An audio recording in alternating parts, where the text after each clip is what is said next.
Welcome back to BYU Sports Nation from Studio B. Jeremy Jordan alongside Shep. Let's bring in live from Sacramento ahead of the NCAA preliminaries in NCAA Track and Field, the outdoor championships. Cierra Tidwell-Allphin, the junior high jumper from Gilbert, Arizona. Cierra, what's going on in Sacramento today? How you doing? Hey, I'm good. Thanks for having me. Yeah, we just got here yesterday. I don't jump till Saturday, so I'm kind of just hanging out, supporting my teammates until then. So you're going to go sightseeing with all of your free time? Just walk around the state capital of California? I should. I'm a little bummed we're not as close to the beach, but It is what it is. Okay, walk us through your mindset as one of the top high jumpers in the country, ranked number 3 in the country right now at jump of 6'2". You could jump over both of us. Your mindset going into the prelims to make the try and make the outdoor NCAA championships. yeah, so high jump is a little different than a lot of events with track and field. We don't have prelims. We just go straight to finals, which is nice because our competitions usually take like a few hours. So I'm definitely feeling confident going into regionals. I think I have a good chance of qualifying. So, you know, we obviously know how dominant the BYU Track and Field program is, and when athletes like you come into the program, you come in expecting really, really big things. When you look at the fact that between the men and the women, there's 64 that have qualified for prelims, this is what you guys expect, isn't it? I mean, you guys have the history to back up just how good this program is, right? yeah. Yeah, it's definitely really cool being part of such a dominant program. This is my 4th year at BYU, and I feel like every year I've just seen the team improve. Just kind of an example, last year we chartered our flight and we shared the plane with like a couple other Utah schools. But this year we chartered and we pretty much filled up the whole plane. So I think that's a good sign that we're improving and that we'll be ready for the Big 12. Talk us through your competition and where you fit. Obviously ranked 3rd. You've got the 2nd highest jump in BYU history. You're on the fringe of obviously competing for a national championship, it seems.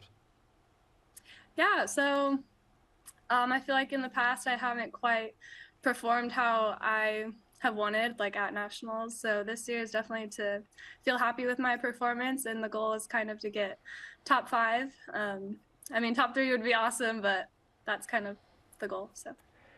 You know, Cierra, you just touched on something that I wasn't intending to ask you, but now I'm really curious. You talked about excited, for the jump to the Big 12 next year.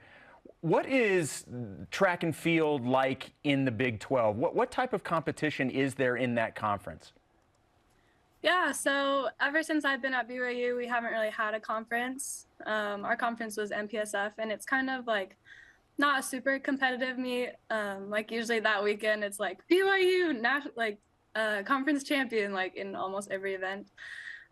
So going into the Big 12 will definitely give us an advantage with that competitive meet. Like the conference weekend is kind of when everyone like pops off, and having a big conference like definitely helps everyone perform their best. So.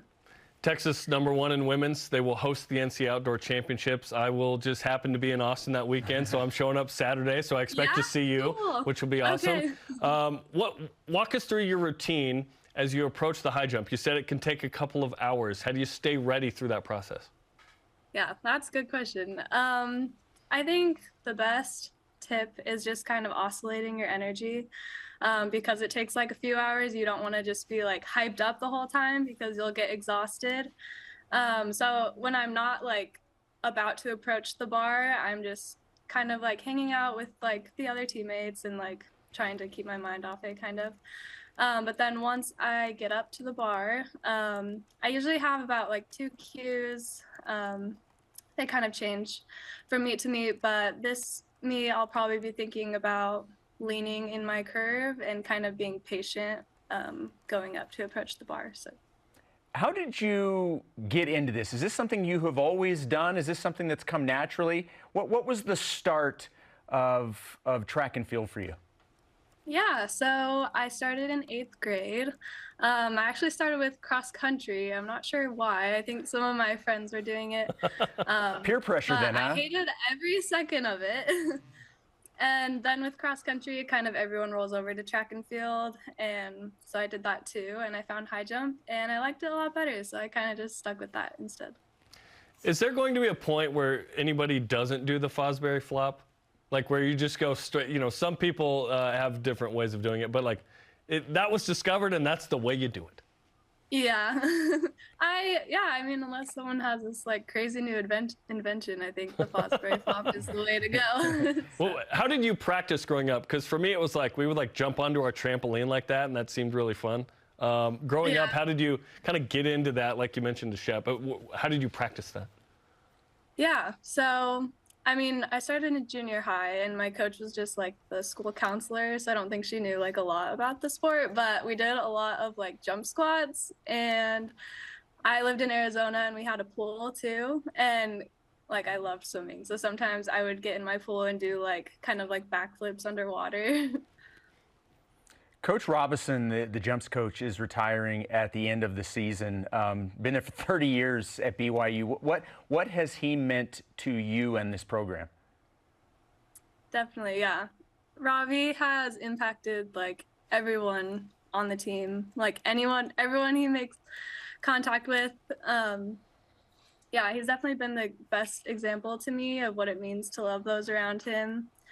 Just traveling with him these past 4 years, like anywhere we go, doesn't matter like what meet, he always finds coaches and athletes that he knows and gives a big hug to. Like yesterday we went to the track and he was like talking to some guy that I've never seen before, but he's just really good at building relationships and keeping up those connections.